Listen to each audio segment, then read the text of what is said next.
Vijay is good actor or not அப்படின்னா good actor cannot become a superstar.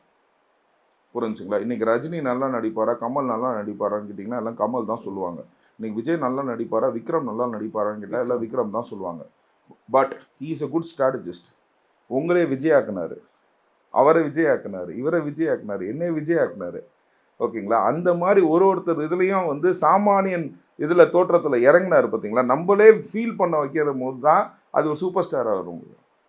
புரிஞ்சுங்களா? அந்த Thalapathy status அவர் attain பண்ணுறதுக்கு he has done all this things. He has பிளானுங்க. இன்னைக்கு ஒரு வீட்டில் விஜய்னு ஃபீல் பண்ணுறாங்க பாருங்க. விஜய் வீட்டில் வந்து இப்போ ஒரு சின்ன ஒரு இதுனா கூட விஜய்க்காக அவங்க ஃபீல் பண்ணுறாங்க பாருங்க. அதுதான் இன்னும் Vijay. So Vijay is into the இது everybody's house, he is into Vijay. அதுதான் வந்து விஜயோட ஒரு பெரிய ப்ளஸ்ன்னு நான் சொல்லுவேன். இதை வந்து அவர் ஸ்ட்ராட்டஜைஸ் பண்ணி கண்டிப்பாக பண்ணியிருக்கார், பிளான் பண்ணிட்டார். இந்த பிளான் பண்ணது தான் மற்ற ஊழல் கட்சிங்களுக்குன்னா ஒரு ஆபத்தாக தெரியுது. Is against corruption.